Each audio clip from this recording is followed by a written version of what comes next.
trickling in, I believe. All right. So we're not going to do this in webinar form. This is really meant to be an open and dynamic conversation with you all. One thing we'll do, and just to give you some idea around structure, we're going to have Donna talk about the Invent program, just give a brief overview on it. I have some questions based on experience that LongJump founders have been having with the Invent programs that I think would just be helpful to clarify if those don't kind of get covered in Donna's presentation. And then we're going to open for Q&A with you all.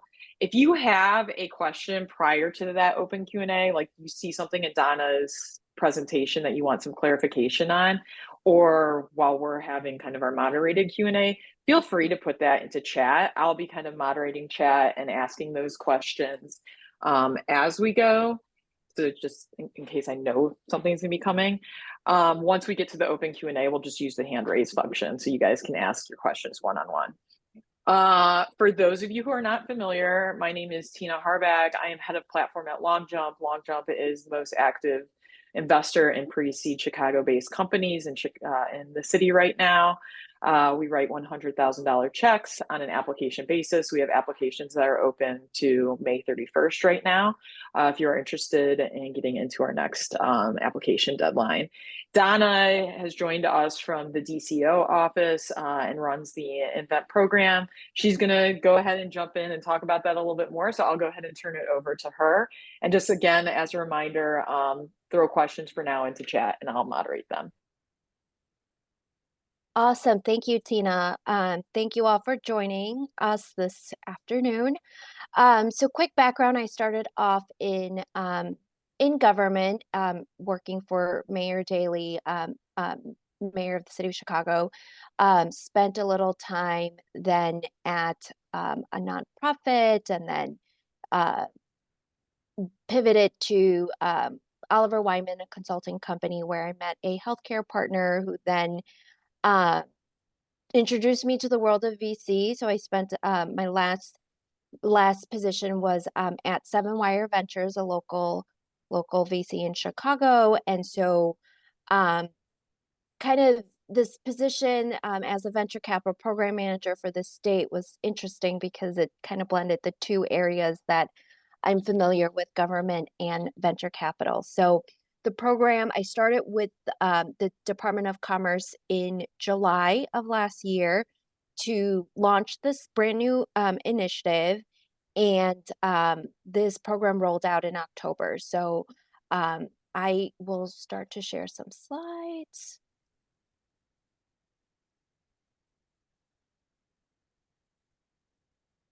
Let me see if you're able to see the slides, or if you don't. Yep, they're good on our end. Perfect. So today we'll go over an overview of the program, talk through our investment lens, the general eligibility, our process, and then also other resources that the department has for startups and small businesses. So what is Invent?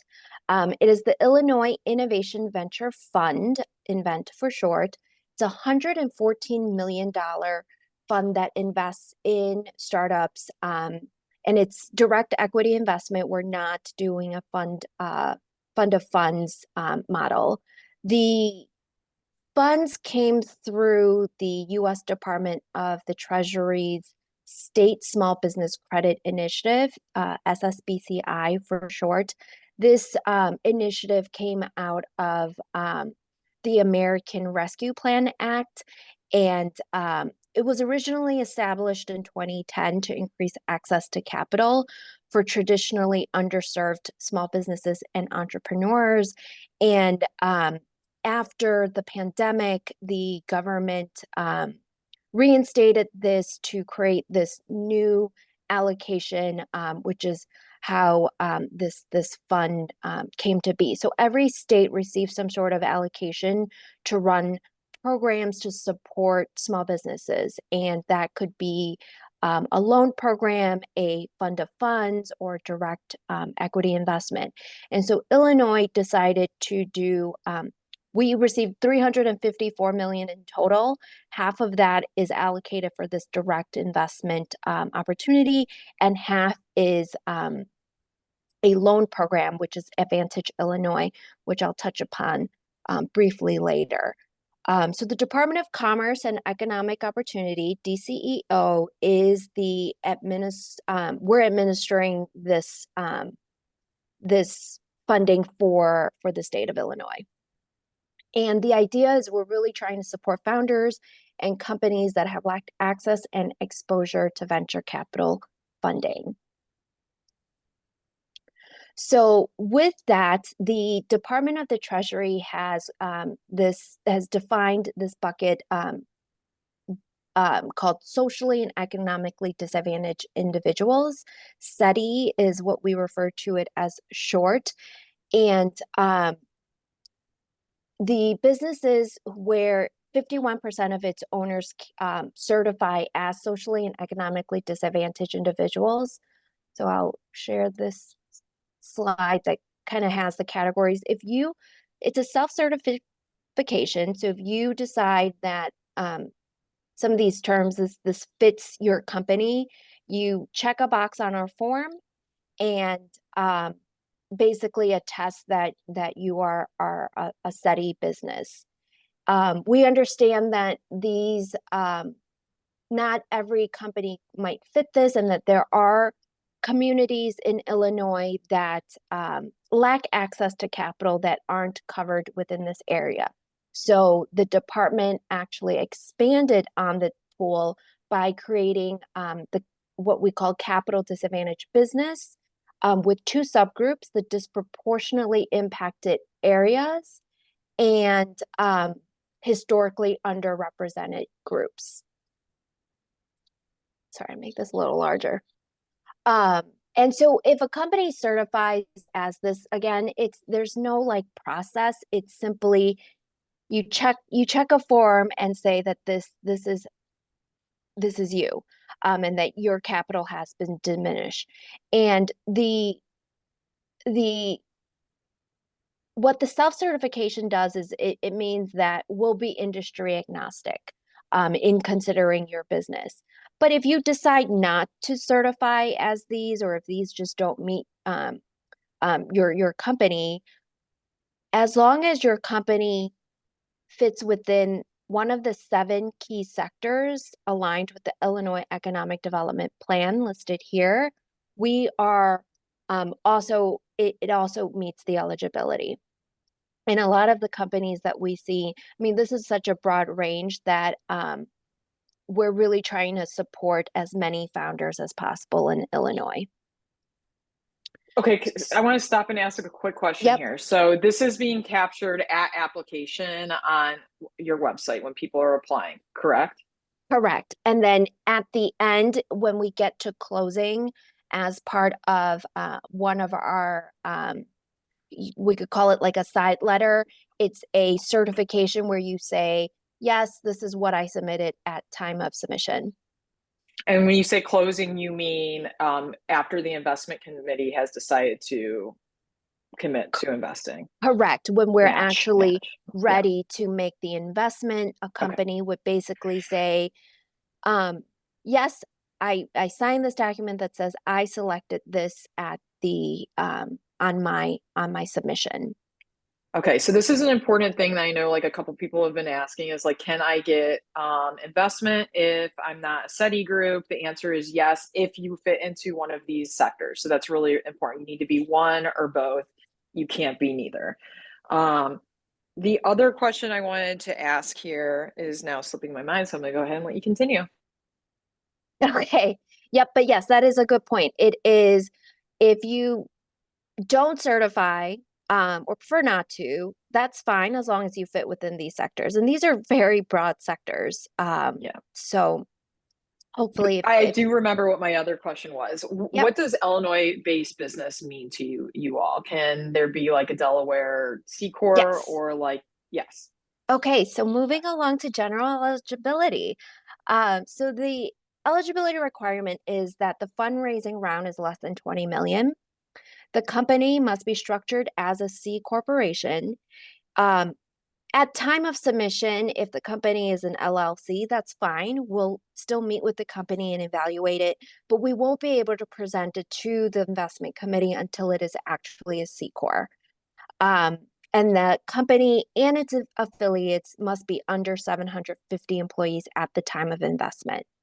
Um, Another key eligibility item is that at least 51% of the employees are based in Illinois at the time of investment. So in this remote culture where you might have remote workers that are living the dream in Oregon or Colorado, um, that's fine as long as ultimately 51% of the total employees are based in Illinois. The company must also be in good standing with the Illinois Secretary of State. And so what this means is they can file to be incorporated in Illinois, but if they decided that they're domiciled elsewhere like Delaware, that's fine. There is an additional document that the Illinois Secretary of State requires, which is called it's like it's the form that's called like your sorry, it's slipping my mind for a second, but it's like the form to get approval to transact business in Illinois as a foreign corporation. And this document, I'm happy to share that that form with everyone after this meeting. It is something that has to be mailed in. It's not like an online application that you can submit. It is a hard copy. You must mail it in with certain documents, articles of incorporation, and things like that that needs to be submitted. And that's how you would get good standing if you're Yeah, not I think for the domiciled most here. part, people on this call are, yeah, and not going to have to deal with that. I do have a question kind of related to this though. What if the founder or a company has raised, like, has previously and they now own less than 50% equity in their company? How does that affect their eligibility?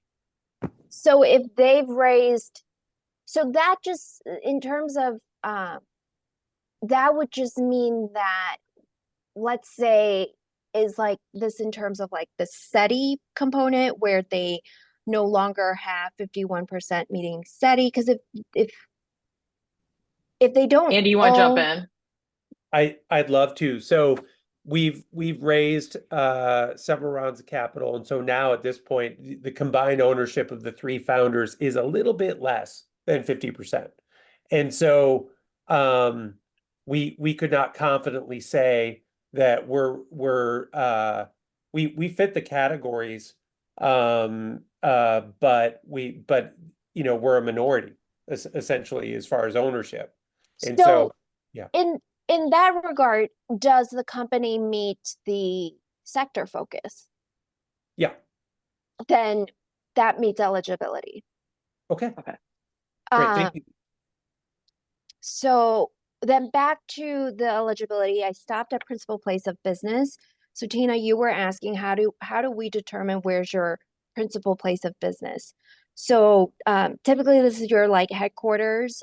When you file your documents with the Illinois Secretary of State or on your federal filings, you have to put your principal place of business, and that's where we're looking at. So if your principal place of business is not in Illinois, then um, then we may still be able to invest. So up to 10% of the allocation we've set aside for potentially investing in companies that have their principal place of business outside of Illinois, but they must move their principal place of business within 24 months. So you could, we'll still make that investment, and then the company has 2 years to move. And if not, then we would have to back those funds out. But what's important to know there is the 51% of the employees based in Illinois criteria must still be met. So if your principal place of business, if you're established in like California, but most of your workers or employees are already in Illinois, then that would work. But if your company is in California, 51% of your employees are in California, that does not meet eligibility. So, Tina, do we want to pause there for questions? Yeah, or I do want to pause there. So I know we have founders on the call. It looks like YE has a question about it. And we have a couple VCs on the call too. So if you have any questions on behalf of the companies in your portfolio, please feel free to jump in. But YE, go ahead. Yeah, about the 51% of employee are based in Illinois. We don't have tons of employee, but like we are very spread. But I can't say we have 51% of employee based in Illinois. We only have 3 in the United States. But like if we are funded, we can certainly try to recruit employee based in the Illinois. Would that count? No, at the time of investment, the company must already have 51% of its employees in Illinois.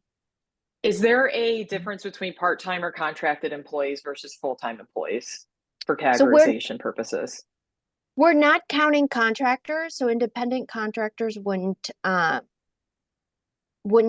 we would leave it to the company to determine how many full-time employees it has and how many part-time. And a part-time employee would be counted as like a fraction of the full-time. So let's say you have 3 part-time employees, that's essentially 1.5. Mhm. And then, Got you. but it is important to us that the companies have its base in Illinois established. Okay. Does the founder count as employee? Yes. So founders, corporate officers do count as the employee, whether or not they're paid. Oh, okay. Then we're probably able to meet that. What other questions on eligibility? Anyone else? All right. Okay. Oh, one more question. So yeah, we are incorporated in Delaware. I guess most of the startup incorporated there too. But like, then we don't file anything with Illinois Secretary of States right now. So in order to get good standing with the Secretary of State, you would have to file as that foreign corporation that is that can do business in Illinois.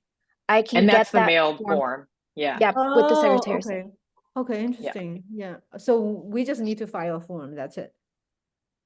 Yeah, I don't know what the requirements are to file that form, but Tina, I can send you a copy of that form. Great. And I'll send that out and post to everyone that's on this call. Okay. Okay. So the process. The very first step is a company must submit an expression of interest form through our website. And so I've copied the link here. You could Google Illinois Invent, it'll come up, and there is a tab for submission, and that is where you'll get the link to our form. The form must be completed in one sitting. There is a way where you can click a link to download a PDF of all the questions so that you're prepared going in. And it's a bit long, but it's check boxes, so hopefully not terrible. And the areas that we ask for is really just to give us an understanding of where the company is.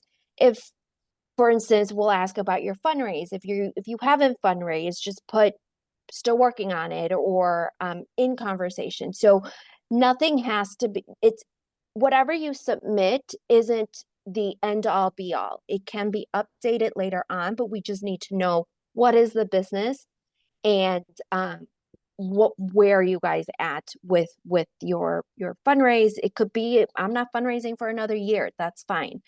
But the idea is to get your information into our system so that we can start reviewing for general eligibility. If the company is an LLC, we'll still meet with the company, as I said earlier. But if the company is not in good standing with Illinois, we will not be able to meet. We won't be able to prioritize that meeting. Then we'll also, so those are really like the key areas before we'll schedule a meeting. And when we do set up a meeting, we'll meet with 30, 40 minutes with a company to understand what are you working on, a little bit about the team and potential impact in Illinois, like a typical pitch conversation. And then at that point, our team will put together an analysis that will be presented to an internal investment committee and the director of our department for a final determination. So once the investment, if it is approved, we would issue a conditional letter that's contingent upon private capital raise, and I can dive into that a little bit later.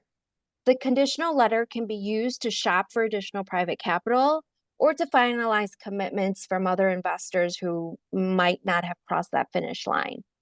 After that, once we've secured the private capital, we'll do a legal review of the purchase agreements before we proceed to the actual signing of the agreements, which I call closing.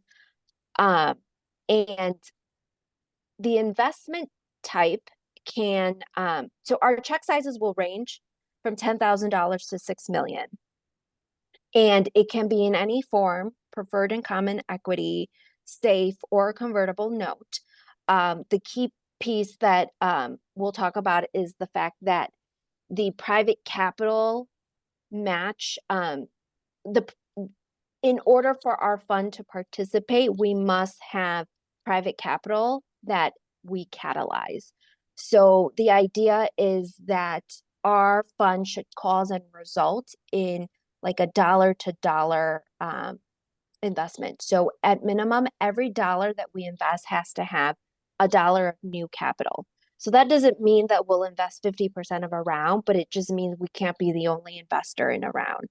And if we're coming in at 100,000, there has to be 100,000 worth of new private capital, which is what we refer to as the private capital match. And the match can be any investment entity, a venture arm, organized investment syndicate, an accredited investor. What doesn't count would be like crowdfunding platforms, your IRAs or government funds. That's considered non-dilutive, so we wouldn't be able to accept that as private match.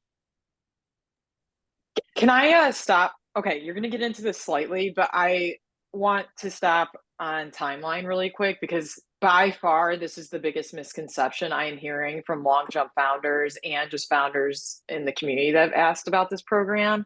You said earlier, like, you can apply, and if you are not raising until next year, that's okay. When should people apply? And I just want to be very clear because my understanding is, and you're getting to this here, a lot of founders think if they apply and get approved by you, they can get a match from the previous 30 days. I don't know where that got out there, but like if they got an investment, say, if you guys gave them a positive commitment letter today, if they got an investment in February, that would be able to get matched because it happened after they applied. That is not the case, correct? That is correct. That is not the case. So I'll dive into a scenario after this. Okay, great. So the key thing about the private capital is that it has to be the same terms that we're matching. So if you have an investor on a safe at a 10 million valuation and you're coming to us at like a 15 million, like that's not the same terms. Everything has to be the same. The private capital match agreement must be within 90 days of our agreement. So I'll dive into how that takes how the catalytic effect and the 90 days come into play. So let's say investor A signs an agreement, the actual purchase agreement on January 1st for 150,000, and I'm putting the 90-day window for reference. So Invent meets with the company on January 15, like our official initial pitch meeting on January 15. At this point, this January 15 meeting is after that investor A signs. The investor A check is not catalytic, and we will not match that investor. So we meet with the company on January 15th. Investor B is in conversation with the company and signs an agreement on February 1st for $50,000, taking the 90-day window to May 1st. At that point, maybe like 6 weeks later, we get an approval up to $150,000. And then along the way, the company is still meeting with other investors and secures additional capital March 1st, April 1st. So now at that point, by the time we get to, let's say, mid-April, we're realizing we're bumping up against the May 1st deadline, we're from investor B. And so we could then decide that we would invest 125 based on the total of investor B, C, and D if we can sign an agreement by May 1st. If we cannot sign an agreement by May 1st, we will not be able to match investor B, but we can match investor C and D and any subsequent investor. Donna, I'm going to ask a really specific question. Yep. That's okay.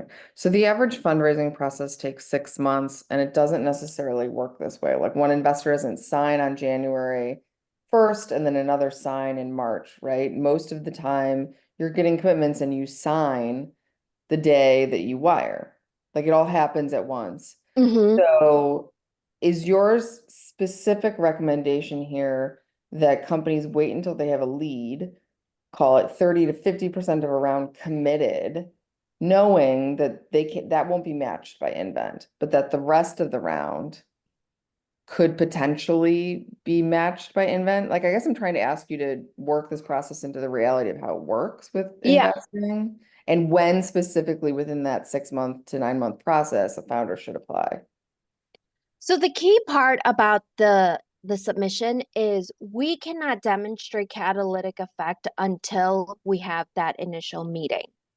And so if you've committed dollars before we had that meeting, that won't count. And right now, because of the pipeline, if you were to apply to submit your interest today, we're realistically scheduling into May. So it's not that you submit your expression of interest and we meet next week and then now we can get the ball rolling.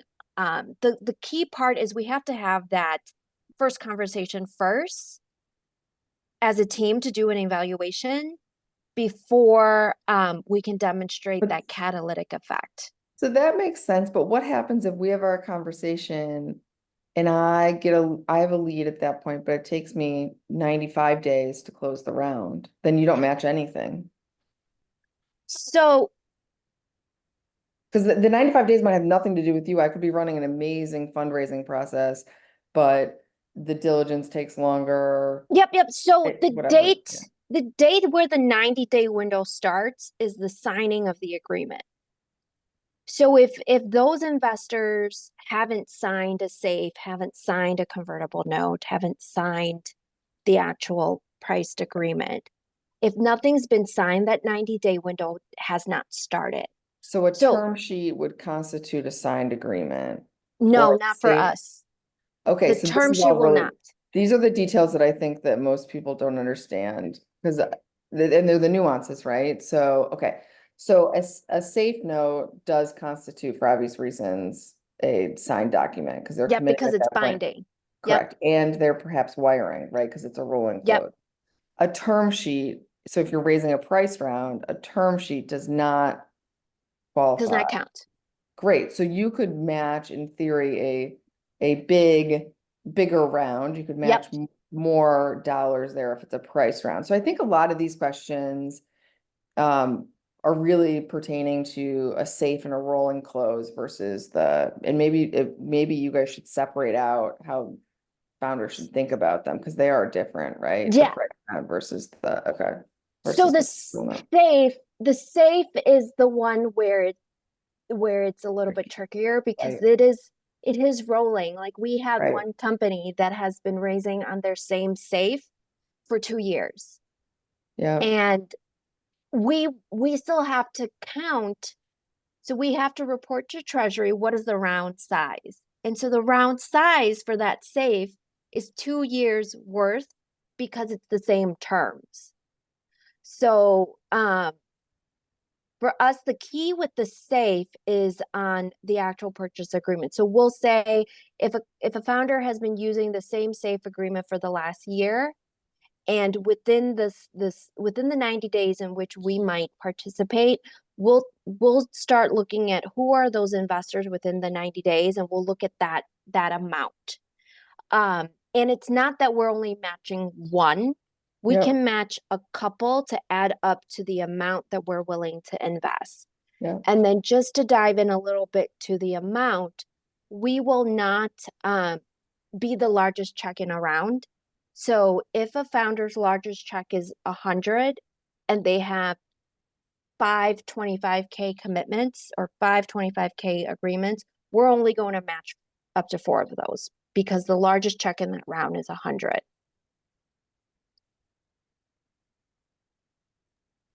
So we'll only add up to the highest level check. Oh, thank you. That's a helpful way of saying it. Okay. So when you match, you only match up to the biggest single check that's In that round. Yep. in that round. Yeah. But that's a helpful line in the sand. Yep. Okay. So, and the other thing is that you will only match funds that have come in after you've had that meeting. After that meeting. Right.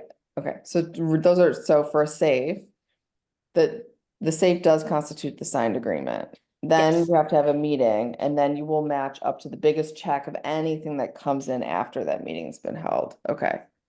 And obviously that functions very differently for a priced round. Yeah, so with priced rounds, or even a convertible note, we've seen both ways where sometimes the founder will hold like the actual document signing until we're ready. And so they'll just hold off signing that document so that we would time it along within that 90 days. With a price round, yes, we have we're in tighter communication on like when is the actual closing for everyone because we have to do it at around the same time. So we could come in together at first closing, Right. or if we're not ready, we'll bucket it with a company for the second closing. Can I get back a little bit to that comment of like you can apply if you're going to be raising next year and this lead time that you guys are working with? So if you apply today, you're probably not going to be interviewing until May. Like for founders thinking about raising in Q3, for instance, like do they have to kind of hit a magic point? Like I need to apply now, so my meeting is, in mid Q2, and so I can start getting those soft commits in the round. Like, are they really trying to optimize for timing? When should that founder apply? Or if they apply now and they're not raising until just, the end of the year, they ping you guys and be like, all right, I'm ready for my meeting. Tina, thank you. That And could just work FYI, too. that was my question, Tina. Like, Okay. my Cool. question was like, is there like a deadline or is there like some sort of timeline that this expires?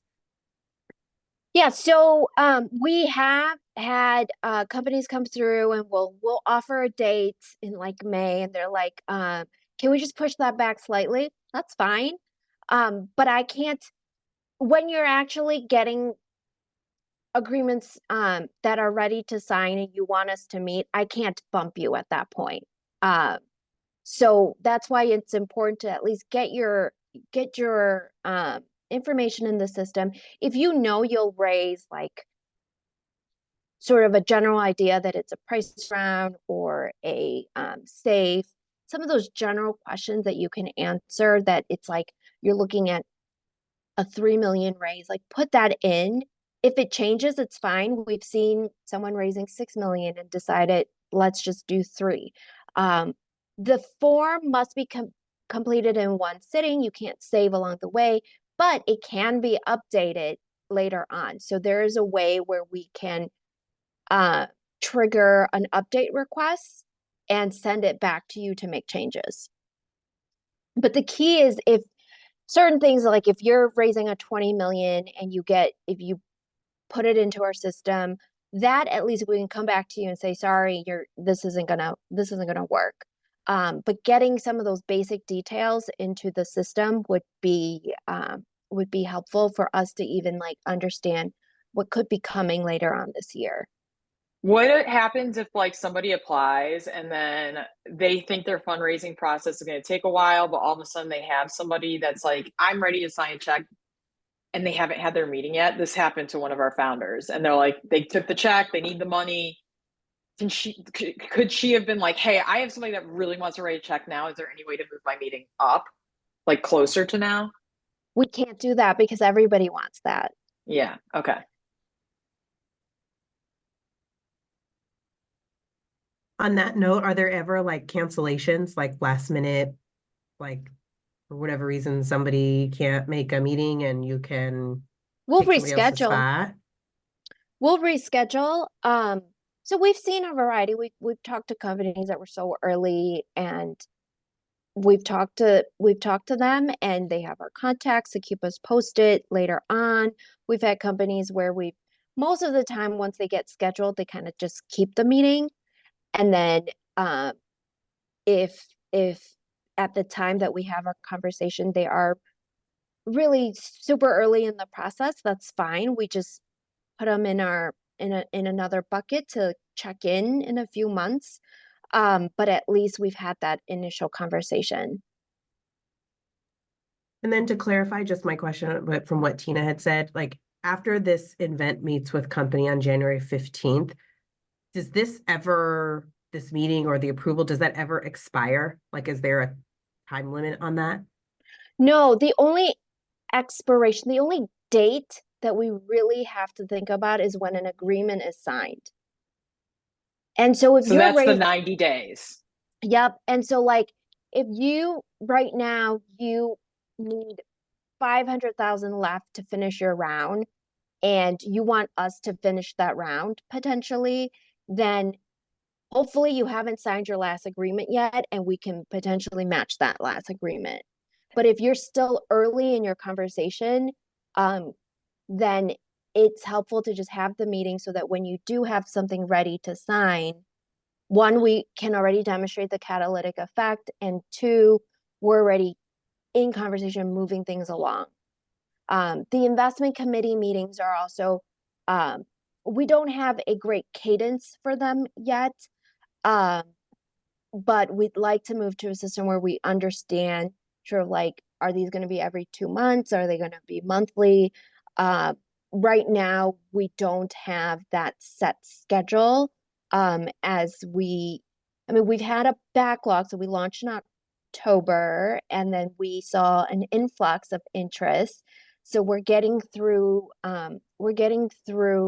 that backlog, and kind of we should be moving a little bit more quicker now that the processes are more in place. But again, founders should not wait until they are almost done fundraising, because if you're near the end, still put your information in. You can still get a match. You're just not going to get as much as you otherwise would have potentially. Yeah. But the other thing is, I also want to emphasize that the dollar amount, we have a cap of like no larger than the largest check and no larger than 30% of a round. But I don't know if the committee might say, no, let's come down a little bit, or maybe we'll raise it a little bit. So we don't have a hard understanding with our committee of like, okay, for this type of business, we're always going to do like X check. Our range so far has been between 25,000 and $1 million. Great. So it's quite a range. Another question kind of from the audience here. So say you get through your 90 days, you get some checks, maybe match.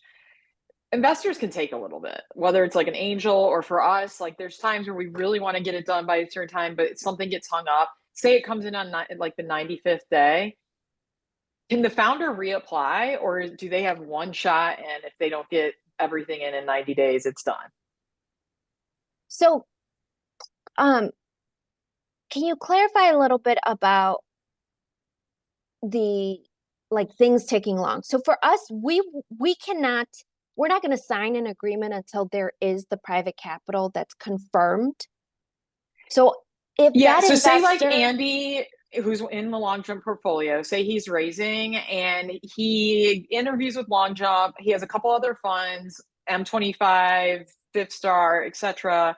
Give science money, and he raises a bunch from them. You guys match all of that, and then like LongJump, because it took us a little bit more time to get everything finalized, comes in on day 93. That's we can't. You wouldn't match that, and he could not reapply to get that matched. we would, so then you're saying that we would then match all the other previously closed investors that is within the 90 days, Yep. but then is holding off on the LongJump one. Potentially, but again, it's if the, because we're not going to be the largest check Yeah. and we're not going to be more than 30% of our round, it's not that many investors that we're going to have to time the 90-day window with, unless everybody's doing like really small checks. Does that make sense? Like Yeah.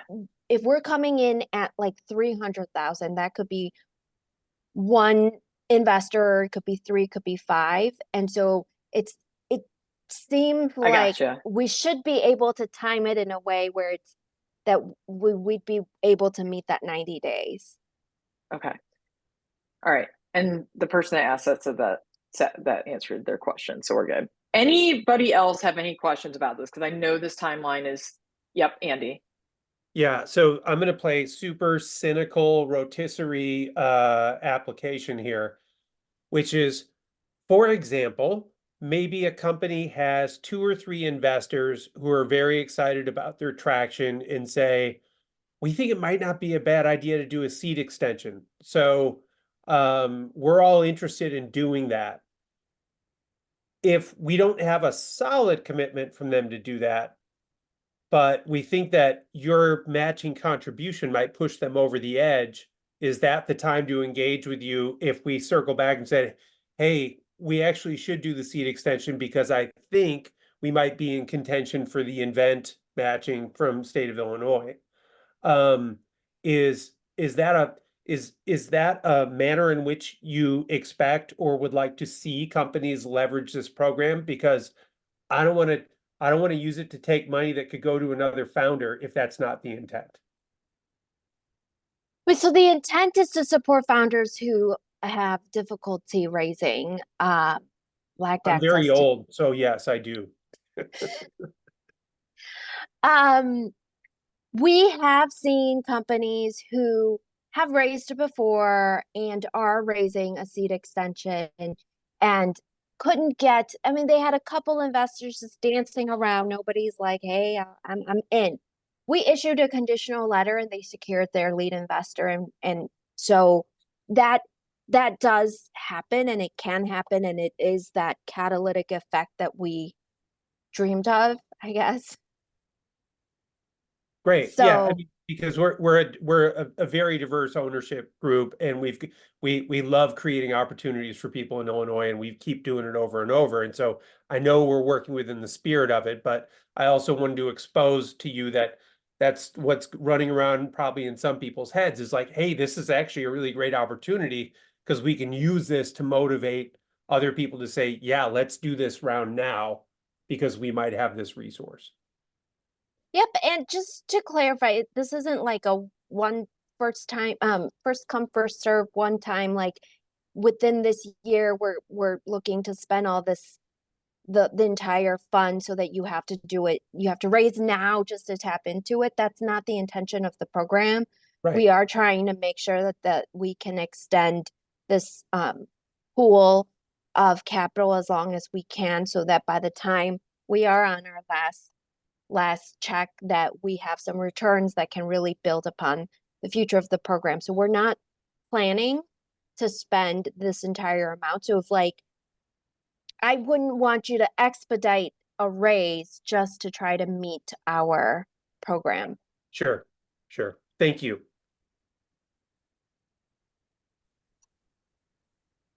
Any other questions on timeline? I have another. Yep, Jeff.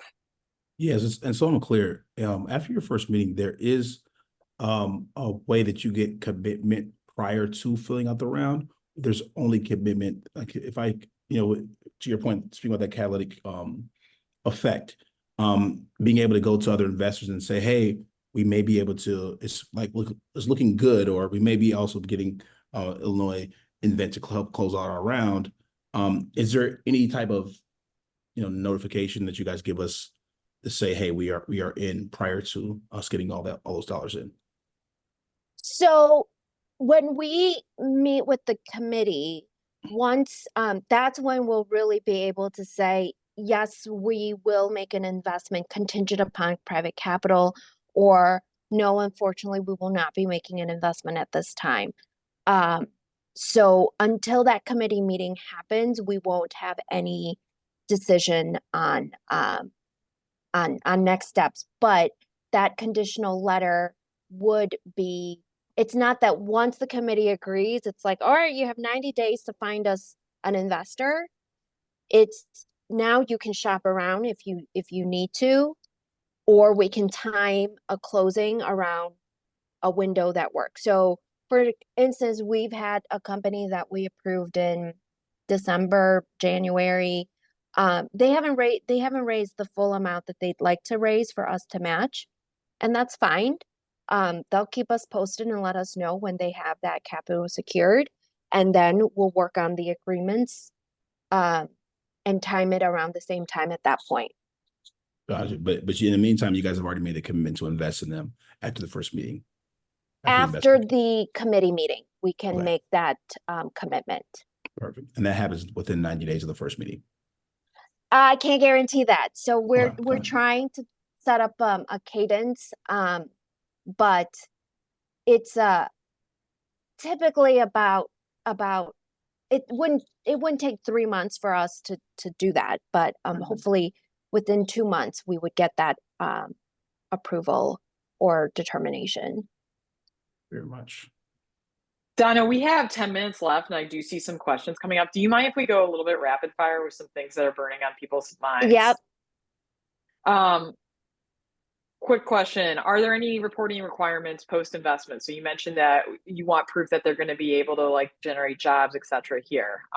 What does that look like for y'all? So reporting requirements, we are required to share with the Department of the Treasury. Believe it's like business income and I think it was net income, and there was another element. We may ask for financials. So I that's a great question, because we're working on what do we truly need from a company from a reporting aspect. There's a menu of options that we can choose from, and we're going through right now, what do we absolutely need so that we're not just creating busy work for a founder, but the minimum that we do have to report to the Department of the Treasury is business income. Okay. Will the program invest in the next round or a follow-on round post-investment, or is that treated as a separate investment?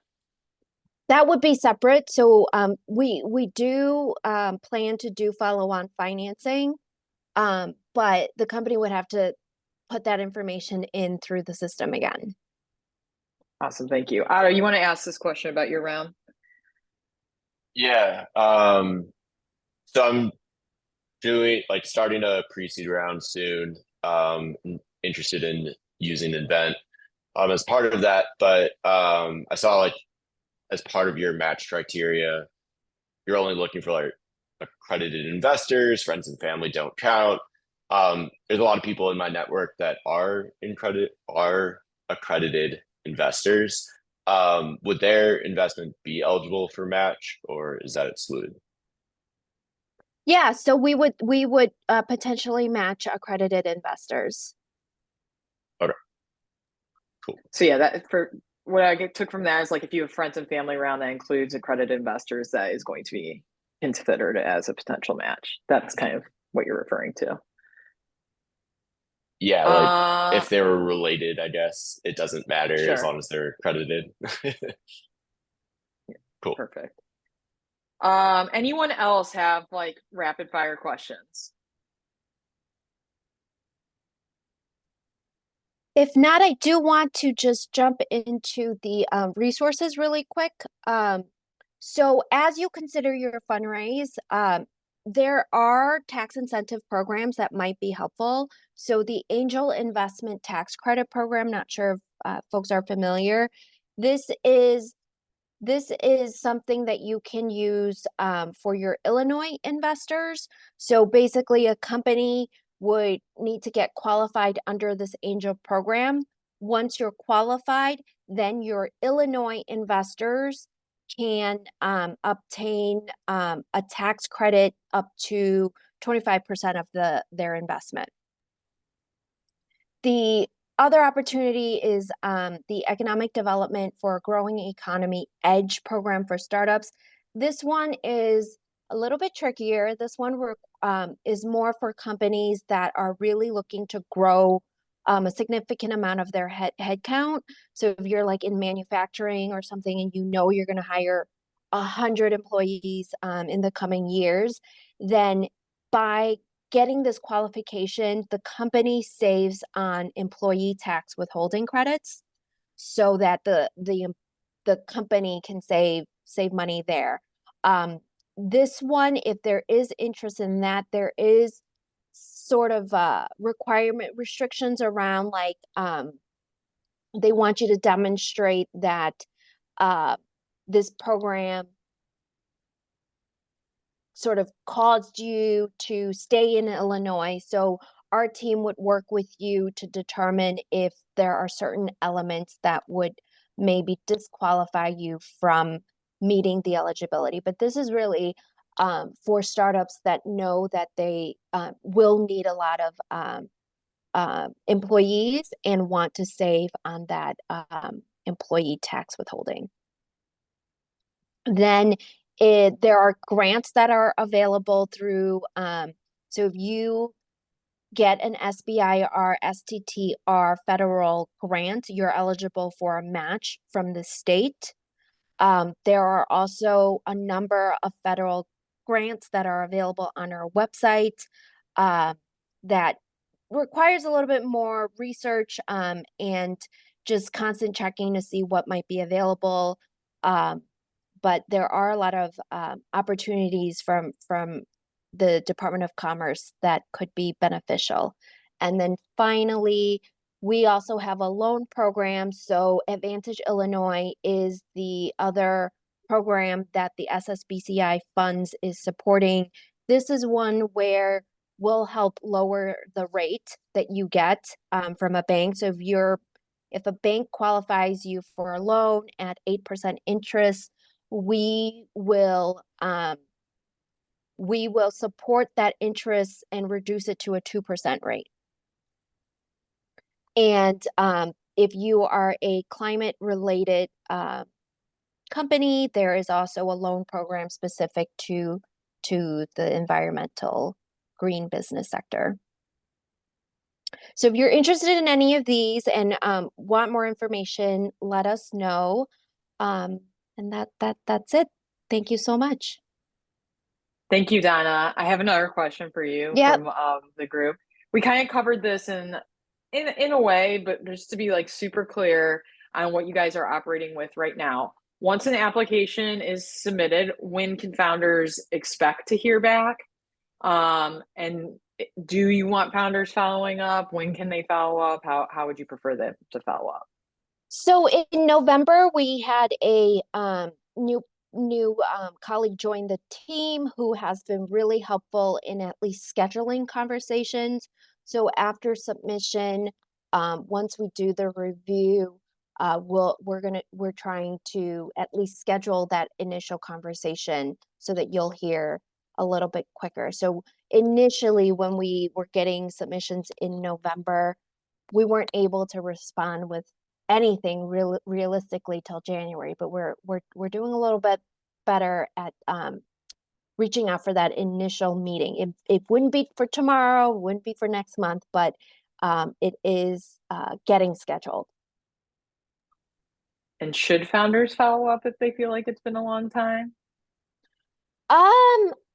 They Like if all of can. a sudden they're getting like a lot of traction and can't wait on their fundraising, can't wait any longer, and like need, like if they Yeah, applied now and didn't hear back until July and there was like the motor was really running. right.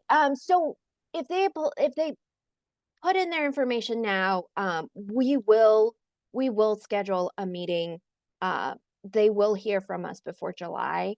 And once it's scheduled, if they say we've got this really big investor that's ready to close, then yes, let us know and we'll see what we can do. All right, anyone have one last burning question before we sign off today? Just one more question. So for the Illinois angel investor tax credit, does the company need to apply to be eligible? Yes. First? Okay, then talk to the investor. They can get Yeah, the. so first, so if you go to, you could look up like Illinois Angel Program, or I can send you a link. First, the company needs to be approved. It has to meet certain eligibility requirements, and the Illinois Good Standing is one of those requirements. And I think you can't have raised more than like 10 million or something like that. Don't quote me, but that program has its own level of criteria and eligibility. But first, the company must be certified before their investors can qualify. And it's for Illinois investors only. Okay, got it. All Thank you. right, Donna, thank you. I know you guys are handling a lot of volume, and this is because it's such an important opportunity for founders in our state. So thank you for the work you're doing. Thank you for taking the time to kind of pull back the curtain a little bit and give some best practices. And founders, thank you for the great questions here. Donna, will you send over these slides so I can get them out? And also, all of this is on their website, y'all. Their website's pretty extensive in how it details the program. Great. Thank you so much. Have a good weekend, everyone. See y'all. Okay, bye.